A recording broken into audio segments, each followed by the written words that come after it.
नमस्ते रुद्रमन्यवतो तैखवे नमः। ओम शांति शांति शांति। भद्रं नो अपि वातयमनः। ओम शांति शांति शांति।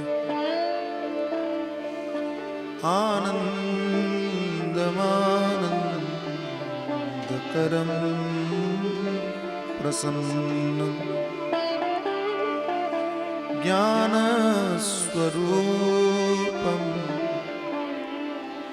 निजभावयुक्तं योगीन्द्रमीड्यं भवरोगवैद्यं श्री सद्गुरुं नित्यमहं नमामि। देवी प्रपन्नार्तिहरे प्रसीद प्रसीद मातर्जगतोऽखिलस्य प्रसीद विश्वेश्वरि पाहि विश्वं त्वमीश्वरि देवि चराचरस्य यं शैवाः समुपासते शिवैति ब्रह्मेति वेदान्ति। बौद्धा बुद्ध इति प्रमाणपटवः कर्तेति नैयायिकाः। अर्हन्नित्यत जैन शासनरताः कर्मेति मीमांसकाः। सोऽयं नो विदधातु वाञ्छितफलं त्रैलोक्यनाथो सच्चिदानन्दरूपाय विश्वोत्पत्त्यादिहेतवे तापत्रयविनाशाय श्रीकृष्णाय वयं नमः। तापत्रयविनाशाय श्रीकृष्णाय वयं।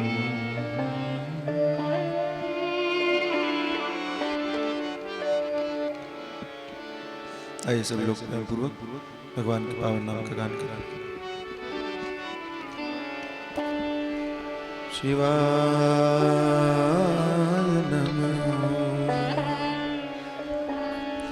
जय जय शंभो। शिवाय नमः। जय जय शंभो। शिवाय नमः। जय जय शंभो। शिवाय नमः।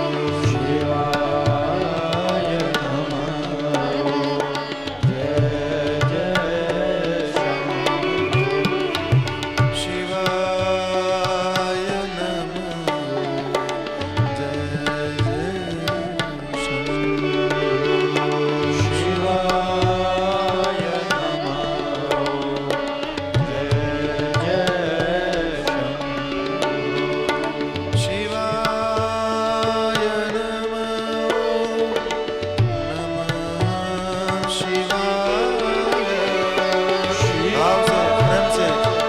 से गाइए सभी लोग।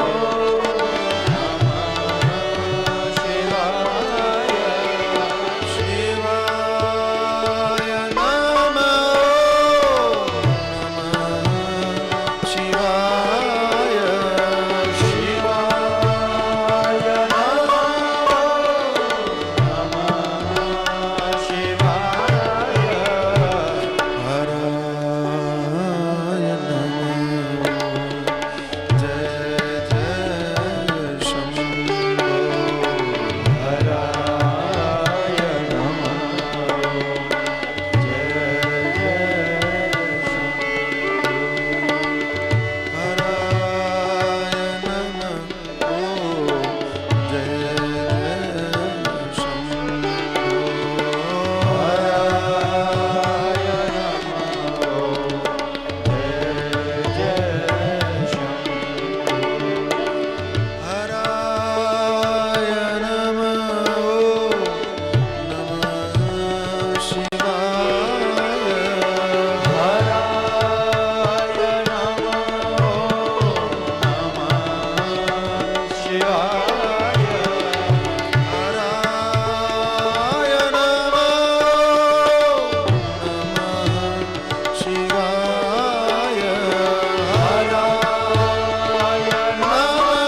सभी आनंद से गाइए।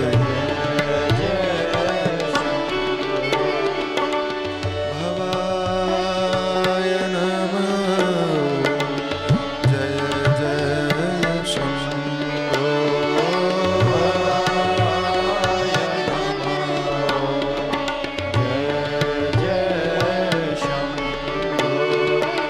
भवाय नमः शिवाय।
सद्गुरुदेव भगवान की जय।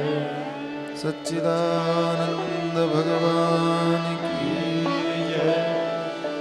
सनातन धर्म की जय। श्री शिव महापुराण की जय। श्री वेदव्यास जी महाराज की जय। श्री रामचंद्र भगवान की जय। श्री कृष्णचंद्र भगवान की जय। श्री अम्बे मात की जय। श्री हनुमान जी महाराज की जय। श्री सोमनाथ महादेव की जय। ओम नमः पार्वती पते हर हर महादेव।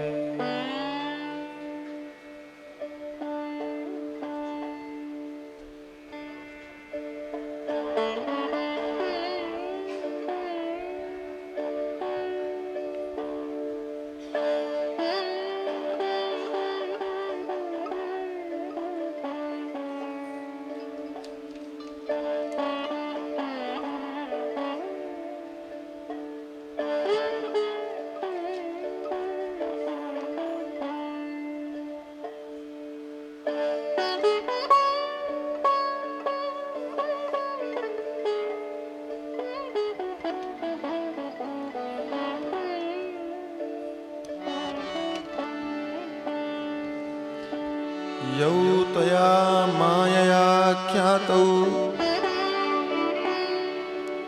स्वकीयौ दर्शितौ मम तावैव राक्षसौ भूत्वा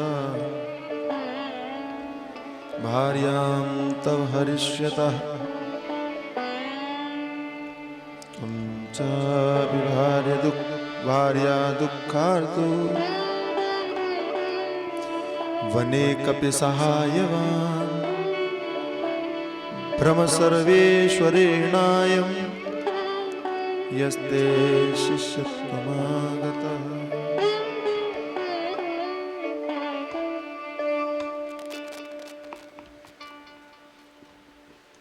श्री हरिहर सेवा समिति से साधना साध्यम ट्रस्ट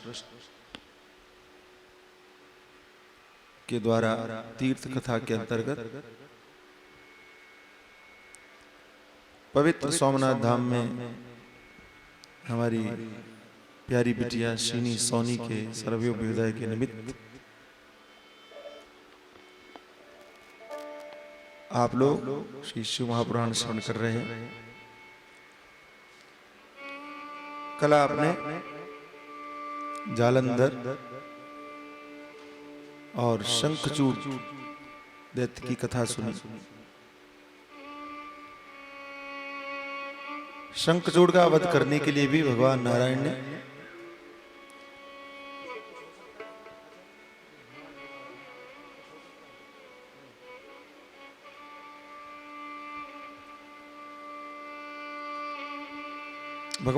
ने ये धुआं हमारे गले में गड़बड़ कर रहा है।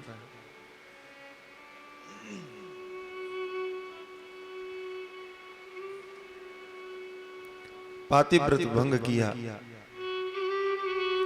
जिसके फलस्वरूप उसके पति का संघार हुआ। वृंदा ने भगवान को शाप दे दिया कि जिस प्रकार से तुमने हमारे साथ व्यवहार किया,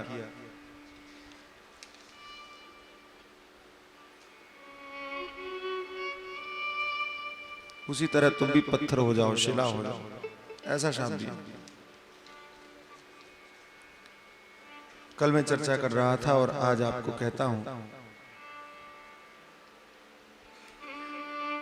कि हम अच्छाई के लिए बुराई का आश्रय लें, अच्छे काम को सिद्ध करने के लिए भी अगर बुराई का आश्रय लिया, उसका भी परिणाम भगवान को भी भुगतना पड़ता है। देखो, कभी कभी धर्म को बचाने के लिए अधर्म का आश्रय लेना पड़े भले ही, लेकिन उस अधर्म के परिणाम से आप बच नहीं सकते। इसलिए भगवान श्री कृष्ण ने गीता में एक बात बड़ी सोच विचार के साथ कही, गहना कर्मणो गति। कर्म की गति बड़ी गहन है, कौन से कर्म का कौन सा फल हो कह नहीं सकते, समझा नहीं जा सकता।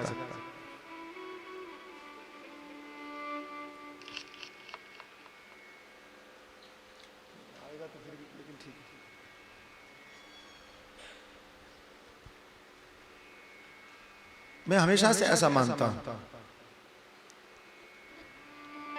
कि व्यक्ति ने अगर जीवन में कर्म को महत्व दिया तो उसको कर्म के फल भोगने पड़ेंगे,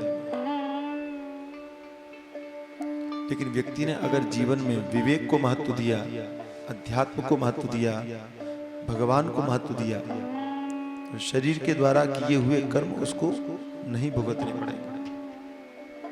भागवत में आप सुनते हैं, महाराजा नृग हुए, महाराजा नृग बड़े प्रतापी राजा हुए और बहुत दान करने वाले राजा हुए। इतने दान का प्रसंग है कि आप कल्पना नहीं कर सकते। यावत्यो सिकता भूमि यावत्यो दिवितारकाः यावत्यो वर्षधाराश्च। जितने पृथ्वी में रजकण है, जितने आकाश में तारे हैं और जितनी बारिश में धाराएं हैं, इतनी गाय उन्होंने दान दी, ऐसा उन्होंने खुद कहा। लेकिन आप आश्चर्य करेंगे कि इतना धर्म कर्म करने के बाद भी एक छोटी सी त्रुटि हो गई, छोटा सा अपराध, और वो अपराध भी जानबूझ के नहीं हुआ, अनजाने में हुआ। दूसरे ब्राह्मण की गाय किसी और ब्राह्मण को दे दी, ये अपराध हुआ।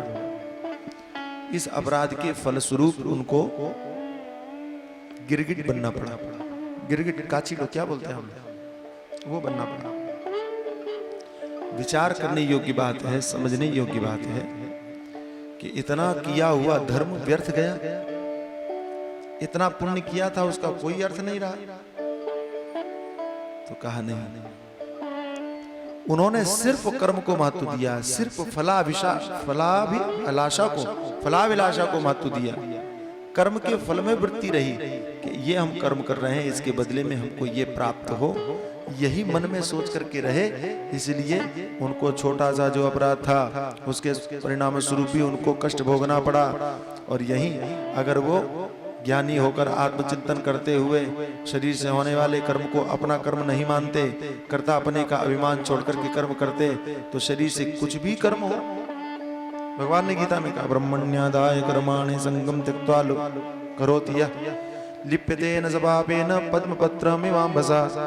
अगर आप भगवत अर्पण बुद्धि से कोई कर्म करते हो, भगवान को अर्पण की बुद्धि से कोई कर्म करते हो, तो कोई भी कर्म क्यों न हो, भगवान कहते हैं लिप्य से न स पापे न, वो कर्म के पाप के प्रभाव से ग्रसित नहीं होता।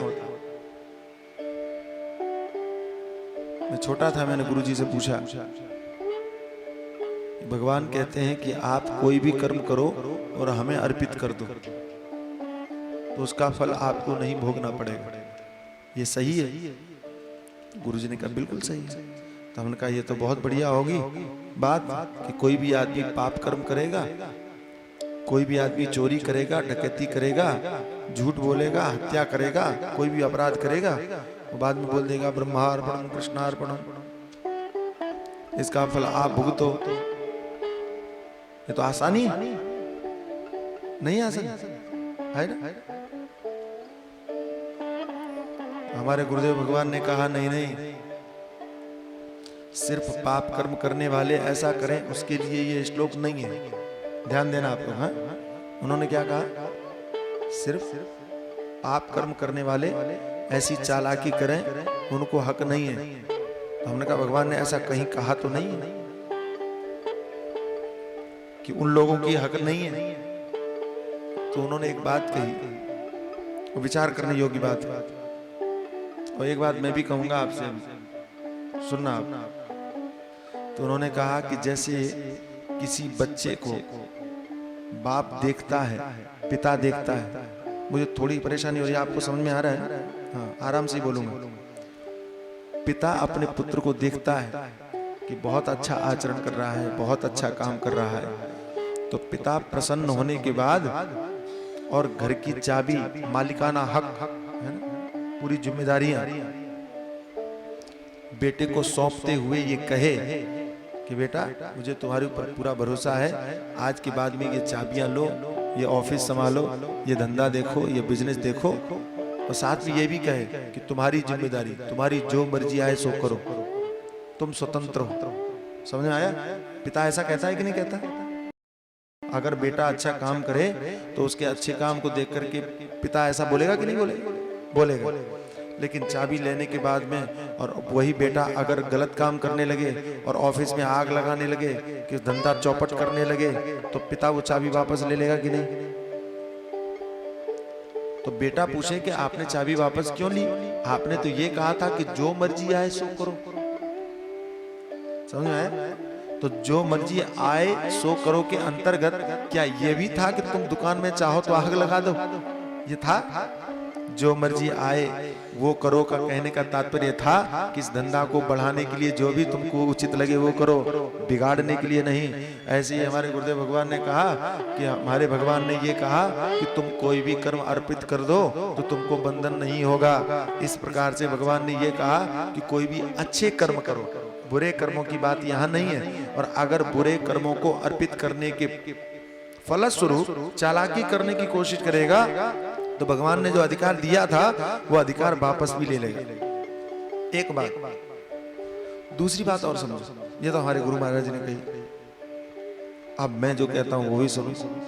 भगवान ने कहा ब्रह्मण्यादाय कर्माणि संगम त्यक्त्वा करोति लिप्यतेन स्वभावेन पद्मपत्रमिमां वसा। भगवान कहते हैं कि जो इसको क्या बोलते हैं, तो क्या कह रहा था, जो भी कर्म करो वो भगवान को अर्पित करो। तो सवाल पैदा होता है, अगर कोई बुरे कर्म करके अर्पित करके और भगवत बुद्धि से अर्पित करे तो उसको फल होगा कि नहीं होगा, वो बुरे कर्मों से बचेगा कि नहीं बचेगा। बात ये है ना। मैं कहता हूं कि आप कैसा भी कर्म करो भगवान को अर्पित करो, चाहे कर्म अच्छा हो चाहे कर्म बुरा हो, आप भगवान को अर्पित करो। बुरा भी मैं कहता हूं, हाँ बुरा भी करो तो हिम्मत है आप में। बुरा कर्म करने के बाद और वो भगवान को अर्पित करने के लिए हिम्मत है। भगवान ने ये नहीं कहा कि सिर्फ अच्छा, भगवान ने कहा यत् करोष यदश्नासि यज्जुहोसि ददासि यत् तपस्यसि कौन्तेय तत्कुरुष। ये नहीं कहा कि शुभ करोष, ऐसा कहा शुभश्नासि शुभज्जुहोसि और ददासि शुभ, ऐसा कहा कि जो शुभ खाते हो, जो अच्छा खाते हो, जो अच्छा देते हो। अरे भाई इस दुनिया में अच्छा लेने वाले तो सब हैं, भगवान तो वो है कि वो सब कुछ ग्रहण करने की क्षमता रखता है, तुम देने की हिम्मत तो करो। मैं आपको एक बात बताऊं, बड़ी अटपटी बातें हैं। एक महात्मा हुए और उन्होंने एक अभियान चलाया शराब छोड़ने का। शराब छोड़ो, शराब छोड़ो, बुद्धिनाशक है, पता नहीं क्या क्या कहा। एक सज्जन आए जो बहुत शराब पीते थे और उन्होंने महात्मा से कहा कि महाराज मैं सब कुछ कर सकता हूं लेकिन शराब नहीं छोड़ सकता, तो क्या मेरा कल्याण नहीं होगा। वो आदत बन चुकी है, वो मन में ऐसी गांठ बन चुकी है कि वो नहीं छूट रही, तो मेरा भला नहीं होगा, मेरा कल्याण नहीं होगा। तो महात्मा बड़े विचित्र होते हैं, 50 तरह की युक्तियां जानते हैं। संत ने कहा कि कल्याण हो सकता है लेकिन उसके लिए तुमको एक काम करना पड़ेगा। तो कहने लगे शराब छोड़ने के अलावा आप जो भी कहोगे मैं करूंगा। महात्मा ने कहा कि शराब नहीं छोड़ने के लिए कहूंगा, तुम पी सकते हो। तो चकित हो गए, बोले मैं पी सकता हूं, आप लिख के दे सकते हैं। महात्मा ने कहा हाँ लिख के दे सकता हूं। अब तो इसको और खुशी हो गई कि जो शराब छोड़ने का अभियान चला रहे हैं वो मुझे शराब पीने का परमिशन दे सकते हैं, सर्टिफिकेट दे सकते हैं। पी सकते, बोले आप लिखिए, लिख दिए पी सकते। लेकिन एक शर्त। तो कहा क्या, बोले तुम जब भी शराब पीना तो भगवान को भोग लगा के पीना। प्याला सजाना बढ़िया, शराब भरना और भगवान को, तुम्हारे घर में जो भगवान है वो काल भैरव को पिला के मत पीना। महाकाल तुम्हारे जो भगवान है घर में जिनकी पूजा करते हो उनके सामने बढ़िया ले जाना और भोग लगाना और फिर पीना। कर सकते हो? हाँ ये तो कर लूंगा, क्या है, ऐसा कर सकते हो तो जाओ, मेरी तरफ से तुम शराब पी सकते हो। ये व्यक्ति बड़ा खुश हुआ, अपने मित्रों को फोन किया, मालूम है स्वामी जी ने हमको परमिशन दिया, मैं शराब पी सकता। बड़ी खुशी खुशी बाजार में गया, शराब खरीद के लाया, पैक बनाया और खुशी में भगवान के पास पहुंचा। और महात्मा ने मंत्र बताया था, ये मंत्र बोल के ध्यान करके भगवान को शराब अर्पण करना। हाथ में पकड़ा और ध्यान करने लगा भगवान। और ध्यान करने के बाद मन में आया कि ये शराब भगवान आप ग्रहण करें, लेकिन जैसे ही मन में सोचा कि ये शराब आप ग्रहण करें, पसीना पसीना हो गया। महात्मा का संकल्प कहें या कुछ और, उस व्यक्ति को इतना दुख हुआ, पीड़ा हुई, रोने लगा कि मैं कितना नीच हूं, कितना गिरा हुआ हूं कि अपनी शराब के लिए और मैं इतनी बेकार चीज भगवान को भोग लगा रहा हूं, भगवान को अर्पित कर रहा हूं, मेरे जैसा दुनिया में दुष्ट कौन हो सकता है। ये भाव पैदा हुआ, प्याला छूट गया, प्याला छूट गया यानी शराब छूट गई, खत्म।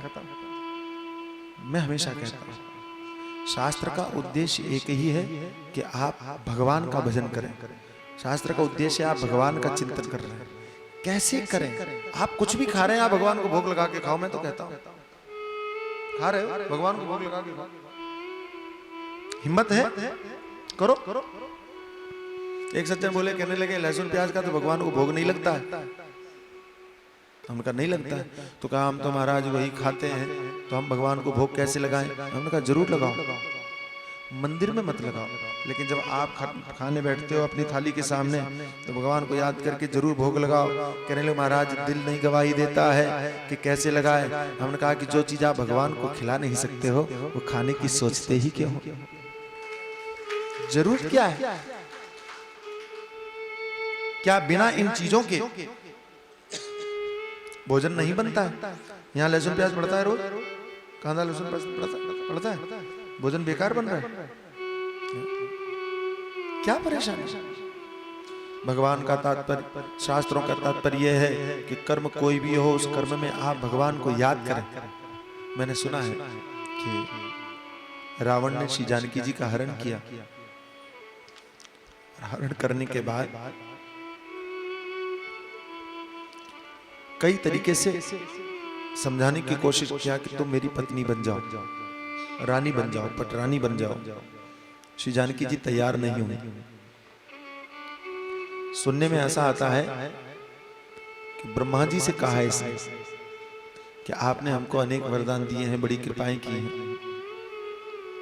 एक और मदद करो कि कुछ भी करो श्री जानकी जी को तैयार करो, मेरे साथ विवाह कर। ब्रह्मा जी ने कहा ये काम मेरा नहीं है, लेकिन मैं एक उपाय बता सकता हूं। तो कहा क्या उपाय? कहा तुम तो मायावी हो, बड़े कमाल के हो, एक काम करो। क्या? कहा राम जी का वेश बना लो, और राम जी का वेश बना करके श्री जानकी जी के पास में चले जाओ। जानकी जी पहचान नहीं पाएंगी, तुम्हारा काम बन जाएगा, वो तुमको स्वीकार कर लेंगी। रावण हंसने लगा 10 सिरों से। ब्रह्मा जी ने कहा हंसते क्यों? रावण ने कहा कि तुम क्या समझते हो मैं मूर्ख हूं? ये 10 खोपड़ी टांगे घूम रहा हूं ऐसे ही, मतलब तो कहा जो तुम्हारे दिमाग में आया ये विचार क्या मेरे दिमाग में नहीं आया होगा? क्या मैंने ऐसा नहीं सोचा होगा कि मैं राम बन जाऊं? तो ब्रह्मा जी ने कहा कि अगर सोचा था तो किया क्यों नहीं? बोले आपको क्या लगता है मैंने किया नहीं होगा? तो क्या तुम राम बन के गए थे? बोले नहीं गया नहीं था, तो कोशिश किया बनने की, तो फिर बने क्यों नहीं? रावण ने कहा कि महाराज मैंने राम बनने की कोशिश किया। हमारे यहाँ एक नियम है। क्या? तो कहा कि जब भी आप माया से किसी दूसरे का रूप बनाते हैं, उसका रूप बनाने के लिए उस व्यक्ति का चिंतन करना पड़ता है।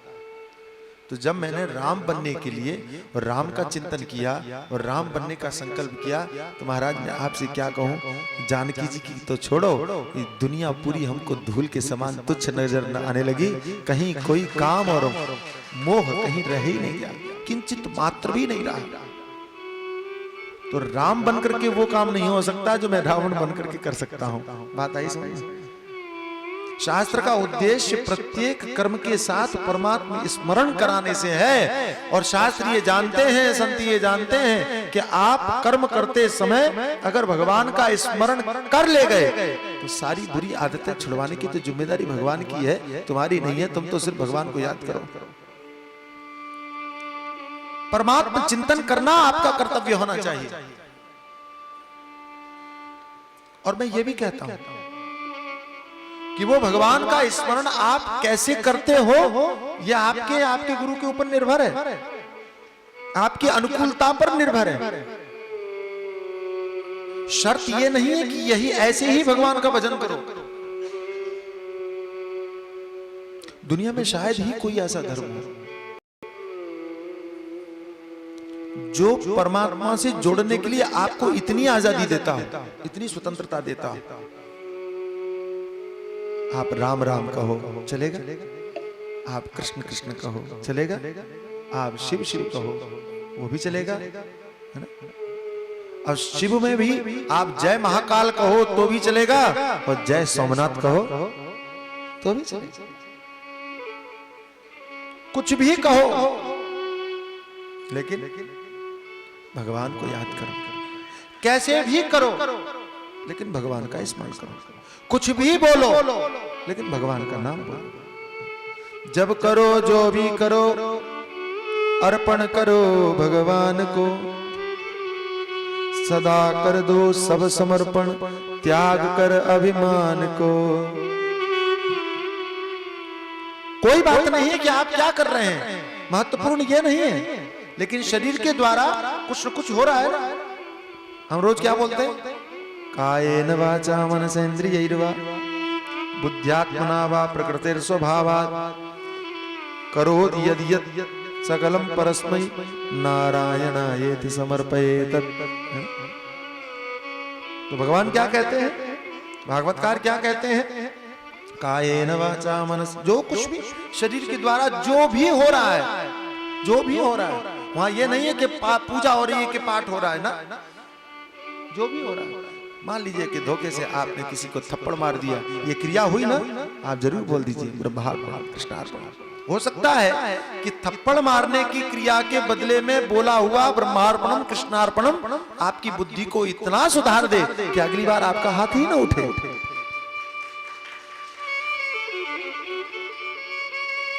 अच्छे कर्मों को अर्पित करते हो, अच्छी बात है, लेकिन शास्त्र तो ये कहते हैं हर कर्म को अर्पित करो। क्यों? हर कर्म को अर्पित करोगे तो हर कर्म को अर्पित करने के बाद आपको भगवान को याद करना पड़ेगा। संसार का प्रत्येक कर्म आपका परमात्मा का स्मरण करवा देगा। और शास्त्रों का उद्देश्य यही है, आप अंतर्मुख हो जाएं। ये दुनिया तो झूठी है, हमारे पंडित जी अभी सुना ही रहे थे, सारा संसार झूठा है, मिथ्या है। यहाँ क्या अच्छा है और क्या बुरा है, सपने में आप जो करते हो उसमें क्या अच्छा है क्या बुरा है, कुछ अच्छा बुरा है? बोलिए। सपने में आपने पूजा किया, बहुत बढ़िया। सपने में आपने कत्ल किया, बहुत बुरा, लेकिन उसका फायदा क्या? सपने में किए हुए किसी और अन्य अपराध के कारण आपको कोई सजा होती है। आपने सपने में किसी की हत्या की हो तो कानून आपको फांसी देगा? बोलो बोलो, नहीं देगा। क्यों? कब नहीं देगा पता है आपको? तब नहीं देगा जब आपको ये पता चलेगा कि ये सब झूठ है। और अगर आपको ये लगे कि नहीं सब यही सच्चा है, तो आप डरे डरे घूमोगे, परेशान परेशान घूमोगे, दुखी दुखी घूमोगे। इस संसार में बुरे कर्म तब तक बुरे प्रतीत होते हैं जब तक कि सत्य तत्व की अनुभूति नहीं हो जाती। सपने के बुरे कर्म तब तक बुरे हैं जब तक कि जाग नहीं जाते हो। सपने के अच्छे कर्म तब तक अच्छे हैं जब तक कि जाग नहीं जाते हो।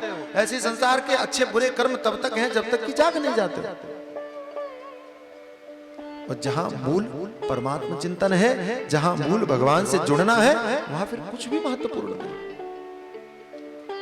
ये शास्त्र यही सिखाते हैं। वे ही वृंदा तुलसी बनी, भगवान ने उनको वृक्ष के रूप में भी स्वीकार किया। शालिग्राम जी पर तुलसी न चढ़ाओ तब तक वो खुश नहीं होते। अब देखिए, वाह, प्रेम ऐसे कहते हैं, अवस्था कोई भी हो लेकिन प्रेम कम नहीं हुआ। ये देवता ऐसे धन्य हैं कि वृक्ष और पत्थर बनने के बाद में भी प्रीति नहीं छोड़ते, और हम इंसान ऐसे हैं कि जीते जी आदमी होते हुए भी प्रेम छोड़ देते हैं। एक तरफ भगवान की लीला हम सुनते हैं, एक तरफ भगवान का चरित्र हम पढ़ते हैं, और भगवान की लीला में सुन करके पढ़ करके आनंद लेते हैं। लेकिन आनंद लेने के साथ साथ में ये भी तो समझने की कोशिश करो कि एक दूसरे के प्रति प्रीति का भाव देखिए, प्रेम का भाव देखिए, प्रेम की पराकाष्ठा देखिए कि वो पत्थर हो गए लेकिन पत्नी को कुछ नहीं बोल रहे, ये वृक्ष हो गई, पौधा हो गई लेकिन पति को कुछ नहीं बोल रही, और उल्टा संबंध ऐसा बना लिया कि जब तक पूजा में तुलसी न चढ़ाओ तो कहते हम स्वीकार नहीं करेंगे। वाह, मैं कहता हूं सांसारिक परिस्थितियों के कारण हो सकता है कि आप में विवाद हो। विवाद, हमारे एक महात्मा मजाक करते हैं, बोले महाराज एक बात गौर किया है आपने?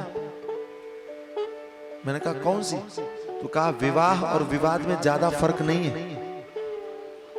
हाँ? नहीं तो विवाह और बरहा और दा का ही फर्क है, कुछ फर्क है? तो हमसे उन्होंने क्या पूछा कि आपने कभी गौर किया? तो हमने कहा कभी गौर करने का मौका ही नहीं मिला।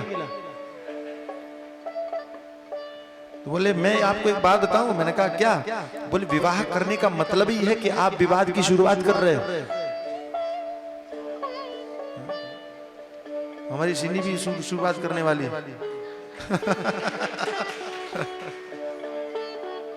लेकिन शिव पुराण के बाद में अगर विवाह हो तो विवाद नहीं होता है। नहीं, तो हमारे यहाँ पुराने शास्त्रों में वर्णन था कि अगर आप तपस्या करके विवाह करो तो विवाद नहीं होता है? तो तपस्या तो होती नहीं है, शिव पुराण करना तपस्या ही होगी। बेचारी इतने घंटे बैठती, बताओ इतनी उम्र में। ये क्या कम है? तो गृहस्थ आश्रम में विवाद हो सकता है, हो सकता नहीं, होगा ही। लेकिन विवाद होने का अर्थ ये नहीं है कि प्रेम हो टूट जाए। हमारे यहां सबसे बड़ी विलक्षणता यही है कि पति पत्नी में झगड़े होते हैं लेकिन प्रेम नहीं टूटता, संबंध नहीं टूटता। ये दूसरे धर्मों ने हमको सिखाया कि संबंध तोड़ दो, कि तलाक ले लो। हमारे यहां तलाक की सुविधा ही नहीं है। हमारे यहां तो 7 जन्म का संबंध जोड़ते हैं। अब ये अलग बात है कि आज का आदमी सोचता है कि अब यही 7वां हो तो अच्छा।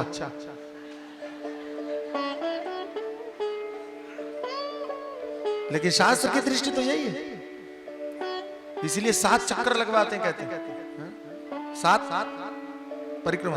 गुजरातियों ने 4 कर दिए है ना, ये जल्दी निपटने के चक्कर में कि जल्दी मुक्त हो। सप्तपदी बोलते हैं वैसे 7। संबंध इतना टूटा, क्या बात।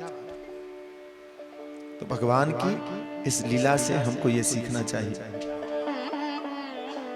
कि किसी भी अवस्था में जाएं हम प्रेम न खत्म करें।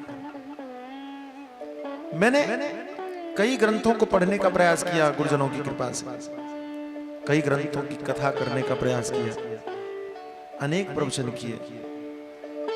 गुरुजनों के आशीर्वाद रहा, 11 वर्ष की उम्र से प्रवचन कर रहा हूं। लेकिन मैं आपको ईमानदारी से बताता हूं, हृदय से कहता हूं कि हमारे शास्त्रों में प्रेम को बढ़ाने के लिए जितनी बातें कही गई, इतना मैंने अन्यत्र कहीं नहीं देखी। हर घटना में, हर कथा में, हर उद्देश्य में एक ही चीज है कि जीवन का रहस्य, जीवन का सार प्रेम है। प्रेम जगत में सार और कोई सार नहीं, सबसे महत्वपूर्ण प्रेम है। और वो प्रेम का संबंध हमेशा बना के रखो। अच्छा, पति पत्नी से तो प्रेम बना ही रहे, सब जगह प्रेम बना के रखो, कितना आनंद। तो तुलसी की महिमा, love is God, love is God, प्रेम ही परमेश्वर। और तुलसी की महिमा ये कहा कि भगवान विष्णु को तो प्रिय है ही, सबको प्रिय है, गणेश जी को छोड़ तुलसी सबको चढ़ानी चाहिए। आंवला सबको प्रिय है, आंवले की भी पूजा की जाती है, उसका वर्णन किया। और अन्य कथाओं का वर्णन करते हुए ब्रह्मा जी देवर्षि नारद जी को, सनक सनंदन सनातन सनत कुमार भगवान वेदव्यास जी महाराज को भगवान शिव के अद्भुत और पवित्र कथाओं का श्रवण कराते हुए कहते हैं,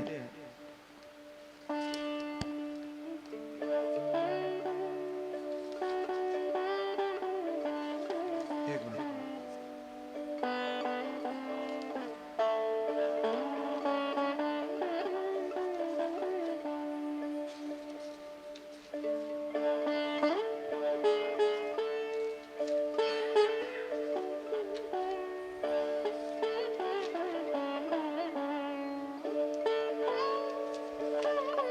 गड़बड़ हुआ है, दो बार भगवान का नाम लेते हैं, उसके बाद में कथा करते हैं।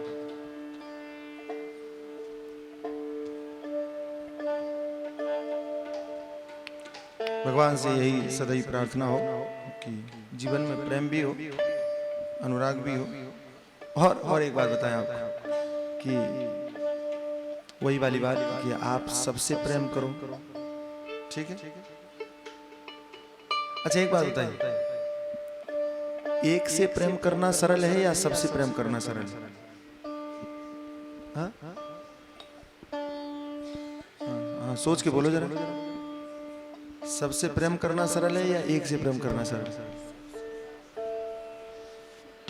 फिर सोचो। हाँ? सबसे प्रेम करना सरल है, एक से सरल नहीं है। अब भगवान मालिक है आप लोगों का। देखो एक बात बताओ, सबको खिलाना आसान है कि एक आदमी को खिलाना आसान है? अच्छा, खिलाने में एक ही आदमी? देखो समझने की बात है, आप लोग गलत समझ रहे हैं। जो मैं कह रहा हूं उसको समझने की कोशिश कीजिए कि अगर एक आदमी को खिलाने से सब आदमियों को खिलाने का फल मिले तो आप फिर भी सबको खिलाना चाहोगे कि एक को खिलाना चाहोगे? अब बोलो, ठीक है? एक आदमी को प्रेम करने से सब में प्रेम हो जाए, सबसे प्रेम करने का फल मिले, तो एक आदमी से करना चाहोगे कि सबसे करना चाहोगे? ये बात समझ में आई बात? तो सबसे अलग अलग प्रेम करना आसान नहीं है ना, कठिन। ऐसे ही अगर आप संसार के संपूर्ण पदार्थों में, सारी चीजों में, सब व्यक्तियों से, सब संबंधियों से, सारे लोगों से, चराचर जगत से प्रेम नहीं कर सकते तो एक अधिष्ठान परात्पर तत्व पर ब्रह्म परमात्मा से प्रेम कर लीजिए, इन सब से प्रेम अपने आप हो जाएगा। अलग अलग प्रेम करने की जरूरत नहीं पड़ेगी, एक से जुड़ जाइए और भगवान से प्रेम कर लिया तो सबसे प्रेम हो जाएगा। और मैं कई बार कहता हूं कि भगवान से प्रेम नहीं किया और सबसे करने की कोशिश की तो भी सबसे नहीं हो पाएगा। इसलिए निज प्रभु मैं देखहि जगत कहि सन करें विरोध। जब आप परमात्मा से प्रेम कर लेते हो, वो परमात्मा सब में दिखाई पड़ता है, तो आप फिर द्वेष किससे करोगे? द्वेष करने के लिए कोई जगह बचती ही नहीं है, द्वेष करने के लिए कोई स्थान शेष नहीं रहता। वो परमात्मा, वो ईश्वर सर्वत्र दिखाई पड़ता है। मैं छोटा ही था और ओंकारेश्वर के पास खेड़ी घाट है, भट्टी जी जानते होंगे, ओंकारेश्वर बड़वा खेड़ी घाट, नर्मदा का किनारा, वहां था। वहां एक आश्रम में विरक्त कुटी, उसमें रहता था। तो कई बार भक्त लोग आते हैं, आकर के और सत्संग करने की कोशिश करते हैं। एक सज्जन आए, वहां सिंधी बहुत है, तो एक सिंधी सज्जन थे और उन्होंने कहा कि स्वामी जी हमारी इच्छा है कि आप हमारे घर पे चले, भोजन पाए। उसमें कहीं जाते नहीं थे इतना, लेकिन उन्होंने आग्रह किया तो मैंने कहा ठीक, मुझे कोई परेशानी नहीं, चलिए। तो मैं वहां गया, भोजन करवाया उन्होंने बड़े प्रेम से। भोजन के बाद में और उन्होंने कहा कि स्वामी जी आप कुछ उपदेश करिए। तो उन्होंने कहा आपने तो बहुत कुछ सुना है, क्या सुना? अच्छा, मेरी थोड़ा बुरी आदत यह है कि कुछ सुनाना है इसलिए सुनाओ, तो मेरे से सुनाना बनता नहीं। वही वाली बात, आपने खाया है तो सुना के जाओ, नहीं बनता है। हमारा सुनना बनता है, आपका सुनाना बनता है, क्योंकि हमने खिलाया है तो हक है। अच्छा, प्रवचन जो हक से सुना जाए वो तो भाव की चीज है। तो कहने लगे सुनाइए, तो मैंने कहा क्या सुनाऊं, आप बताइए, सुनाओ। तो उन्होंने कहा कि स्वामी जी कोई ऐसा सरल उपाय बताइए जिससे जीवन आध्यात्मिक बनाने में सहजता हो। मैंने कहा अब गुरुजनों की कृपा, मैंने कहा बहुत सरल साधन है, बहुत सरल साधन। और ये भी आपको बता दूं, उनको नहीं कहा लेकिन आपको बताऊं कि सरल साधन एक नहीं है, हजार है, बहुत है। आप करने के लिए कितना तैयार हो वो हमको बताओ। साधनों की कमी नहीं है, सरल से सरल साधनों की कमी नहीं है, सरल से सरल साधन, लेकिन आप करने के लिए तैयार कितना हो वो बताओ। तो मैंने पूछा तो उन्होंने कहा कि नहीं महाराज मैं करूंगा। तो उन्होंने कहा बहुत सरल साधन है। क्या? मैंने कहा जितने भी लोगों को आप देखते हो संसार में, जहां भी दृष्टि जाती है सब में अपने भगवान को देखना शुरू करो, ये सरल साधन है। समझ में आया? सरल है कि नहीं? कुछ करना है इसमें? पूजा पाठ तपस्या ध्यान भजन कुछ करने की जरूरत है? कुछ नहीं। जहां दृष्टि जाए, जहां भी देखो, सब जगह अपने ईश्वर को देखो, अपने इष्ट देव को देखो। सर्वत्र इष्ट देव का दर्शन करो। सरल है। विद्या विनय संपन्ने ब्राह्मणे कवि हस्तिने शुनिचैव शुभागे च पंडिता समदर्शिन। समदर्शन का अर्थ क्या है? समदर्शन का समम ब्रह्म, ब्रह्म दर्शन। ब्रह्म दर्शन का अर्थ भगवत दर्शन, इष्ट देव का दर्शन, सब में भगवान को देखना। तो कौन थे वो? मैं नाम भूल जाता हूं। नामदेव जी थे। हाँ, हाँ। नामदेव ने बनाई रोटी, रोटी कुत्ते ने उठाई, है ना? भोजन बना रहे थे और कुत्ता आ गया और रोटी लेके जाने लगा। तो ये घी का कटोरा लेके पीछे भागे। क्या बात। तो कहते महाराज ऐसी मत लेके जाओ, घी तो लगा लो। समझ में? क्या बात। अब बताइए भगवान कहीं भी हो, भगवान को नहीं आना पड़ेगा कि कुत्ते में भी अगर वो भगवत दृष्टि कर रहा है कि कुत्ता रोटी उठा के भाग रहा है और ये पीछे डिब्बा ले भाग रहा है, थोड़ा रुक। लेकिन ये कहानियां सुनकर के भाव पैदा होता है, लेकिन दृष्टि हमारी बंद करो। और मैं एक काम कहता हूं, अपने आप को परमात्मा से जोड़ो, भगवान से। और एक और है कि अगर आप परमात्मा से अपने आप को नहीं जोड़ सकते हो तो आप भगवान से कहो कि महाराज हम तो नहीं जोड़ सकते, लेकिन आप तो जोड़ सकते हो, तो आप हमको जोड़ लो अपनी शरण में। आप स्वीकार कर लीजिए और मुझे पूरा विश्वास है कि अगर आपने हमको जोड़ लिया तो भी हमारा कल्याण हो जाएगा। आइए और प्रेम से भगवान से कहिए कि प्रभु हम नहीं जुड़ पाते, कोई बात नहीं, लेकिन आप हमको जोड़ लीजिए। शंकर भगवान की जय।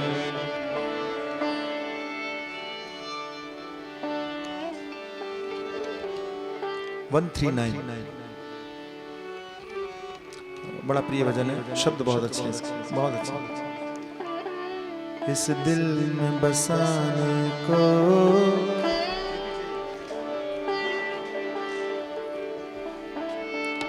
इस दिल में बसाने को हरि अपने चरण दे दो। इस दिल में बसाने को हरि अपने चरण दे दो। यदि चरण नहीं देते चरणों में शरण दे दो।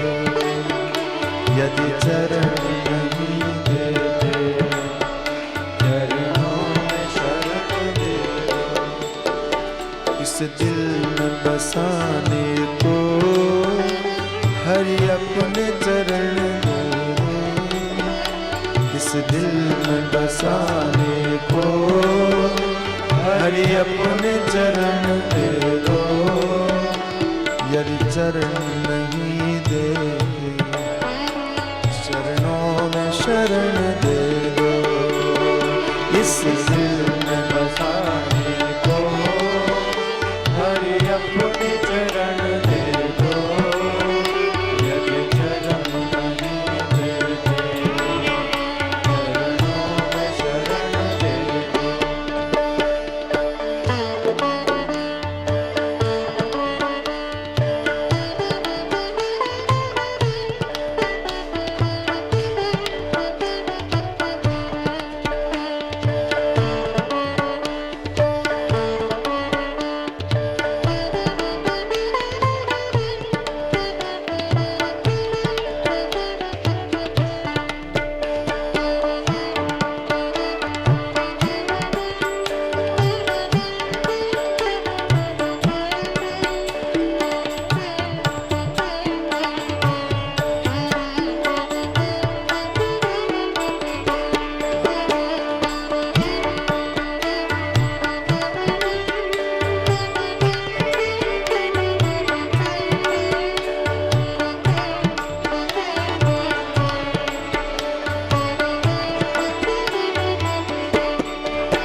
कभी न छूटे,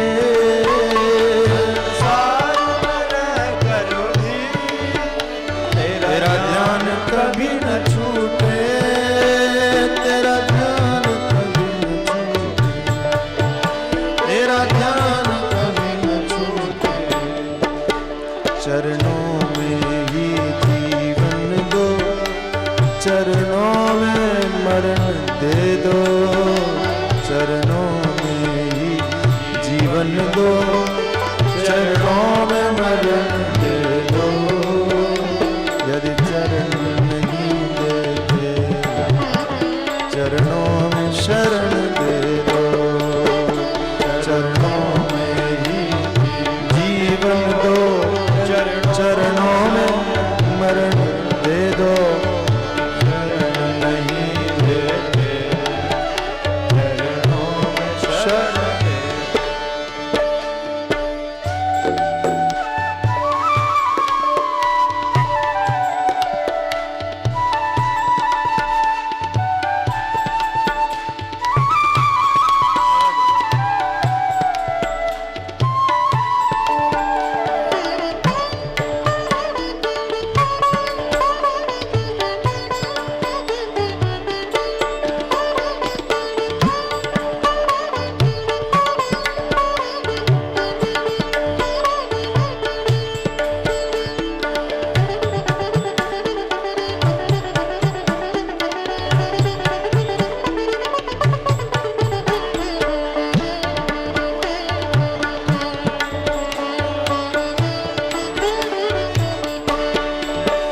जब अंत समय आए तुम सामने आ जाना, जब अंत समय आए, सभी लोग प्रेम से बोलिए, सामने आ जाना। ओ जब अंत समय आए तुम सामने आ जाना, जब अंत समय आए तुम सामने आ जाना।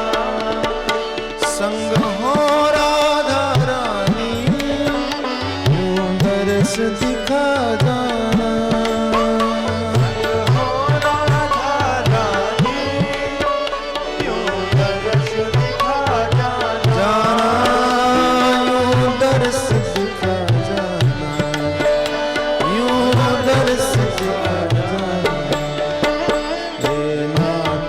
दास को बस इतना सा वचन दे दो, हे नाथ इस दास को बस इतना सा वचन दे दो। यदि चरण नहीं दे दो, चरणों में शरण दे दो, हे नाथ इस दास को बस इतना सा वचन दे दो। यदि चरण नहीं देते, चरणों में शरण दे दो। इस दिल में बसा मेरे को हरि अपने चरण दे दो। यदि चरण नहीं देते, चरणों में शरण दे दो। इस दिल में बसा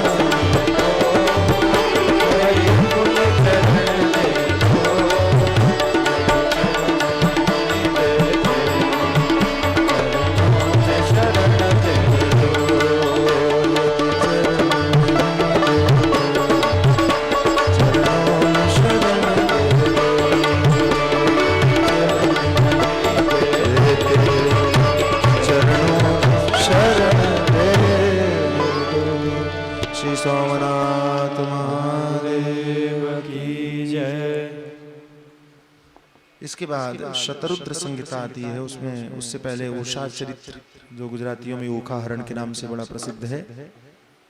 एक परंपरा आपने जरूर सुनी होगी, हिरण्यकश्यप उनके पुत्र हुए प्रहलाद, प्रहलाद के पुत्र हुए विरोचन, विरोचन के पुत्र हुए बलि, बलि के पुत्र हुए बाणासुर, 100 पुत्र हुए सबसे बड़े बाणासुर। उनकी कन्या थी उषा, और जो बाणासुर था भगवान शंकर का भक्त था। और उषा ने स्वप्न में अनिरुद्ध को देखा। कहानी आप भागवत में अच्छी तरह से सुने ही हैं, जानते ही हैं।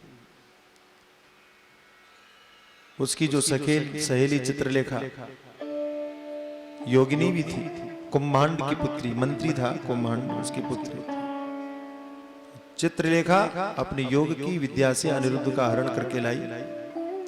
भगवान नारायण नारायणी सेना लेकर के गए और बाणासुर के पक्ष से भगवान शंकर शिव सेना लेकर के गए। ये शिव सेना नहीं, ये तो बाद में बनी। दोनों में युद्ध हुआ, एक भक्त की दृष्टि से, भक्त के लिए। सबने उस युद्ध का आनंद लिया। सब एक दूसरे की पूजा करने वाले और एक दूसरे के विरुद्ध लड़ रहे हैं। भगवान शंकर की कृपा से बाणासुर का अभिमान दूर हुआ और उसको बुद्धि आई, समझ में आई।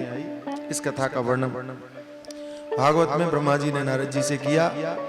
शतरुद्र संहिता में विभिन्न विभिन्न शिवावतारों का वर्णन है। जैसे भगवान नारायण 24 अवतार ग्रहण करते हैं, ऐसे ही इस मनवंतर में तो नहीं, लेकिन अलग अलग मनवंतरों में कई बार धर्म की रक्षा के लिए भगवान शंकर भी अवतार ग्रहण करके और पृथ्वी में धर्म की रक्षा करते हैं, असुरों का विनाश करते हैं। नंदीश्वर की उत्पत्ति का वर्णन किया, भैरव आदि की उत्पत्ति का वर्णन किया और अन्य जितने अवतार थे उनका वर्णन किया।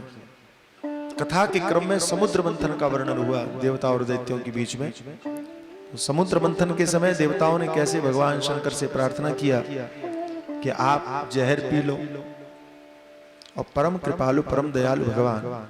अद्भुत बात है कि संसार में ऐसा कोई व्यक्ति नहीं कि जो अपनी चिंता न करता हो। लेकिन आपने देखा होगा कि जो पिता होता है, जो माँ होती है, जो घर का सबसे बड़ा होता है, वो परिवार की रक्षा के लिए खुद खतरे मोल लेता है, अपनी जान की फिक्र नहीं करता। वही बड़ा है ना। भगवान शंकर के पास में जब ये लोग गए, अमृत की चाह रखने वाले लोग जब समुद्र मंथन करने लगे तो निकला क्या? विष निकला। सबसे पहले विष निकला। यहाँ एक चीज जरूर समझना चाहिए, जरूर सीखना चाहिए कि आप जब कुछ अच्छा पाने के लिए जाते हो तो आरंभ में विघ्न जरूर आते हैं। सूत्र शास्त्र कहते हैं, सूत्र कहते हैं, श्रेयांसी बहु विघ्नानि। अच्छे काम की शुरुआत करोगे, कठिनाइयां आएंगी। भर्तृहरि जी ने कहीं लिखा है कि 3 तरह के लोग संसार में होते हैं। पहले कि जो सोचते हैं वो करते हैं। तीसरे कि जो सोचते हैं करने के लिए जाते हैं, कठिनाई आती है छोड़ देते हैं। तीसरे सिर्फ सोचते हैं, करते कुछ नहीं। समझ में आया? तो ज्यादातर लोग कैसे होते हैं? ज्यादातर लोग होते हैं जो सोचते ही रहते हैं, कल्पना में न जाने क्या क्या कहां कहां दुनिया में घुमाएंगे। ऐसा होता तो कितना अच्छा होता है, ऐसा कर लेते तो कितना बढ़िया होता है, ऐसा हो जाएगा तो ये कर लेंगे, वैसा। सिर्फ कल्पना। कल्पना जगत में हवाई महल, क्या वो कौन से लाल, मुंगेरी लाल के हसीन सपने। तो एक मुंगेरी लाल नहीं, ये सब मुंगेरी लाल है। अच्छा, सबके मन में मुंगेरी लाल बैठा है? नहीं बैठा, सबके मन में बैठा।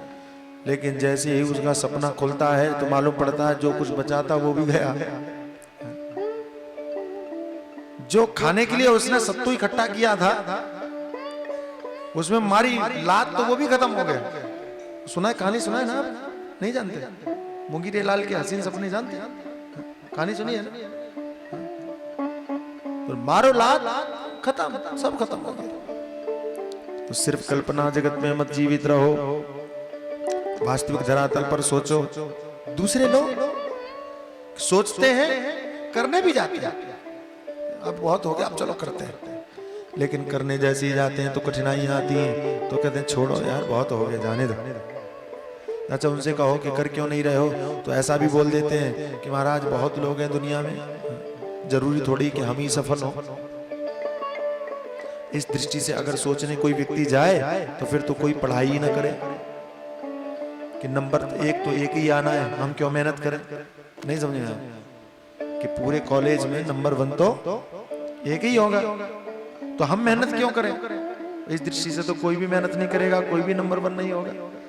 लेकिन पुरुषार्थ करना चाहिए, मेहनत करना चाहिए। और पहला जो व्यक्ति है वो ये है कि उसको तो सिर्फ लक्ष्य दिखाई पड़ता है, कठिनाइयां कितनी भी आए कठिनाइयों की फिक्र नहीं करता, वो आगे बढ़ता है चाहे उसको कितने भी। मुझे आप एक बात बताइए, क्या रास्ते में ब्रेकर नजर आने पर आप वापस लौट जाते हो?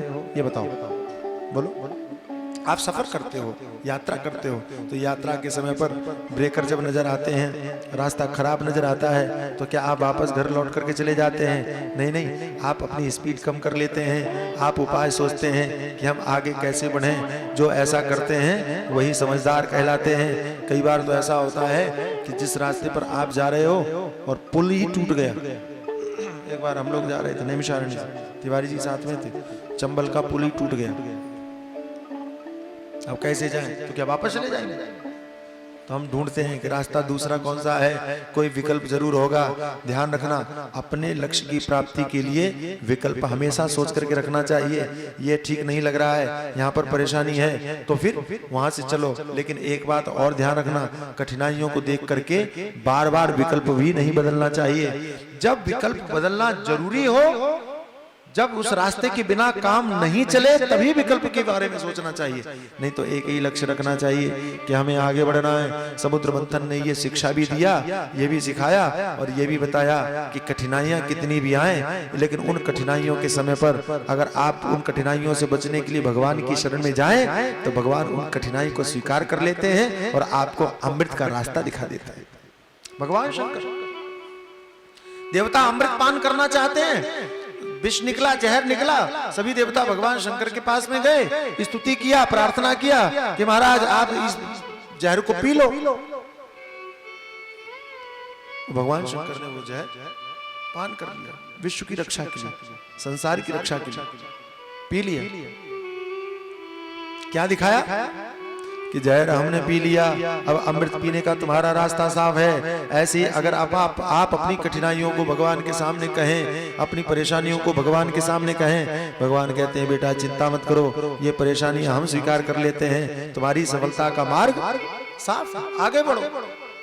लेकिन हम देवताओं की तरह जाएं तो एक और बात ध्यान रखना, समुद्र मंथन करते समय और जहर पैदा होने के बाद उस जहर को कोई एक व्यक्ति लेकर के गया शिव जी के पास, तो सब गए, सबने प्रार्थना किया, सभी देवताओं ने प्रार्थना किया, किसी एक ने नहीं किया। ये बात ध्यान से समझना, ध्यान से सुनना कि जब भी आप भगवान के सामने जाओ, अच्छा सिर्फ जहर के सामने समय पर नहीं, जब जब देवताओं के ऊपर आपत्तियां आई, तब तब देवता भगवान की प्रार्थना करने के लिए समूह में गए। क्या अकेले गए? बोलो, सबके साथ गए। ये कहने का तात्पर्य क्या है? ये कहने का तात्पर्य यह है कि जब भी तुम्हारे जीवन में कोई कठिनाइयां आए, तो आप आंख, कान, नाक, मुंह, 10 इंद्रियां, एक मन, बुद्धि जितने हैं, सबके साथ मिलकर के भगवान का चिंतन करो, तो आपके जीवन की कठिनाइयां अवश्य दूर होंगी, कोई संशय नहीं। हम लोग समूह से पूजा नहीं करते। संत ने कह दिया ये पूजा कर लो तो तुम्हारे जीवन की सारी कठिनाइयां दूर हो जाएंगी। अच्छा कठिनाइयां दूर हो जाएंगी, हाँ तो कर लेंगे। और करने बैठा तो अब जब कर रहा है,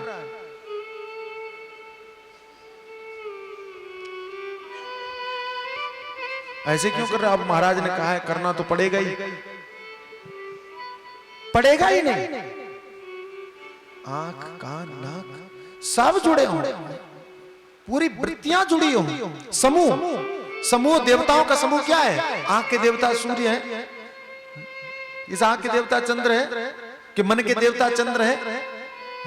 तो सभी देवता, ऐसे ही देवताओं की जो शक्तियां हैं, आपकी इंद्रियां, इन सारे इंद्रिय समूह को इकट्ठा करके, जोड़ करके और फिर भगवान की स्तुति करो। जैसे पृथ्वी पर संकट आने पर सभी देवता स्तुति करते हैं, भगवान पृथ्वी पर उस कष्ट को हरण करने के लिए आते हैं, ऐसे इस शरीर रूपी पृथ्वी पर कष्ट के कारण आपकी सभी इंद्रिय समूह मिलकर के अगर प्रार्थना करते हैं, तो भगवान इस पृथ्वी पर भी अवतार लेकर के और आपके कष्टों का हरण करते हैं। और ये सच है, मैं कैसे कहूं आपको, कि जब जब आप संपूर्ण इंद्रियों के साथ जोड़ करके भगवान को याद करते हो, निश्चित ही समझो कि परमात्मा कृपा करता है। निश्चित। मैं ऐसा मान ही नहीं सकता कि आपका मन, आपकी इंद्रियां और सब मिलकर के भगवान को बुलाएं, भगवान को याद करें और वो आपका संकट दूर न करें। मैं नहीं मान सकता। जैसे ये ऐसा ही है कि कोई व्यक्ति कहे कि मैंने खूब खाया लेकिन मेरा पेट नहीं भरा। हो सकता है? हो सकता है कि मैं 2 घंटे तक खाता रहा, कि 3 घंटे तक खाता रहा, कि 4 घंटे तक खाता रहा, मेरा पेट ही नहीं भरा। ऐसा हो सकता है? नहीं, मैं नहीं मानता। सपना देख रहा हूं, तभी हो सकता है जब खाने का सपना देख रहा हूं तो भूख ही रहेगा। वास्तविकता में कोई खाए पेट न भरे नहीं मान सकता, नहीं मान सकता। ऐसे ही कोई भजन करे, ध्यान देना, भोजन करे पेट न भरे मैं नहीं मान सकता, और भजन करे और शांति न मिले नहीं मान सकता। भजन करे आनंद न मिले नहीं मान सकता। एक सज्जन मिले, कहने लगे महाराज हम भजन करते हैं लेकिन आनंद नहीं मिलता। हमने कहा आप भजन करते ही नहीं हो, भजन के नाम पर कुछ और कर रहे होंगे। ध्यान से सुनना, भोजन के नाम पर कुछ और कर रहे होंगे, क्योंकि भोजन कर रहे हो तो पेट जरूर भरेगा, भजन कर रहे हो तो आनंद जरूर मिलेगा, सुख जरूर मिलेगा, सुख जरूर मिलेगा, शांति जरूर मिलेगी। और अगर भजन करने के बाद में भी आनंद न मिले तो मुझे माफ करना, भजन नहीं, भजन के नाम पर कुछ और हो रहा है। करण महाराज क्या बोलते हो, भजन के नाम पर और क्या होगा? हम के भजन के नाम पर आपके अहंकार की पुष्टि हो रही होगी, भजन के नाम पर आपका अभिमान बढ़ रहा होगा, भजन के नाम पर ढोंग हो रहा होगा, पाखंड हो रहा होगा, भजन के नाम पर कुछ और हो रहा होगा, लेकिन भजन नहीं हो रहा होगा। जिस दिन भजन होगा आप खुद कहोगे कि आज भजन हुआ। ध्यान देना, मैं घंटों की बात नहीं करता, मैं तो मिनटों की बात करता हूं, मैं तो क्षणों की बात करता हूं। कि आप थोड़ी देर के लिए डूब जाइए भगवान के भजन में, वो थोड़ी देर ही आपको आनंद दे देगा। जब आप बहुत दुखी होते हैं, कई बार देखा होगा, बहुत दुखी होते हैं, बड़ी पीड़ा होती है, कोई सहारा नजर नहीं आता, कोई आश्रय नजर नहीं आता, और तब कई बार चारों तरफ से निराश होकर और आप भगवान को कभी याद करते हो, प्रेम से आंख से आंसू निकलता है। कभी अनुभव जीवन में जरूर किया होगा इस घटना का, आंसू निकलता है। जरा ईमानदारी से आप हमको बताइए कि जब दिल से भगवान को याद करने के बाद आपकी आंखों से आंसू निकले, उसके बाद में आपको कैसा लगता है? जरा बता ना, तब आपको अच्छा लगता है कि बुरा लगता है? अच्छा लगता है। और मुझे यह भी बताना कि शबरी की कथा सुनकर, कि मीरा की कथा सुनकर, कि प्रहलाद की कथा सुनकर, कि ध्रुव की कथा सुनकर, कि भक्तों की कथा सुनकर, कि भक्तों का चरित्र सुनकर, और अगर आपकी आंख से आंसू बहे तो आपको अच्छा लगता है कि बुरा लगता है? ये आंसू आपको दुख देते हैं, पीड़ा देते हैं, या आनंद देते हैं? आनंद देते हैं। अब जरा सोचो, जब भगवान के लिए रोना भी आनंद देता है तो भगवान का भजन आपको दुख कैसे दे सकता है? भगवान का भजन आपको परेशानी कैसे दे सकता है? भरोसा रखिए, परमात्मा से जुड़िए। शिव पुराण आपने सुना, इसका एक ही अर्थ समझिए, इसका एक ही फल जानिए, इसकी एक ही शिक्षा सुनिए कि अपने आप को येन केन प्रकारेण ईश्वर से जोड़ो। कैसे जोड़ना है ये आप जानो, लेकिन जुड़ो। हमारे महात्मा वो कहते हैं भगवान से जुड़ो, कहने कैसे? कैसे? प्रेम से, प्रेम से जुड़ो। कहा महाराज हमको क्रोध आता है, क्रोध से जुड़ो। समझ में आया? अगर प्रेम पैदा होता है तो प्रेम से जुड़ो, क्रोध पैदा होता है तो क्रोध से जुड़ो। हमारे महात्मा सिखाते हैं कि अगर आपको क्रोध बहुत आता है तो क्रोध भी दुनिया में नहीं, भगवान के ऊपर करो।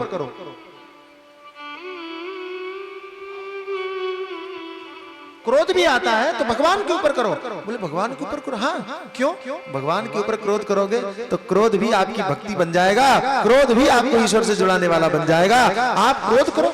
देखो, आपके क्रोध से भगवान का तो कुछ बिगड़ने वाला नहीं है, लेकिन क्रोध भगवान के ऊपर किया तो भगवान की स्मृति से आपका बन जरूर जाएगा, बिगड़ेगा किसी का नहीं। नमो बार बार, नमो बार बार, कैलाश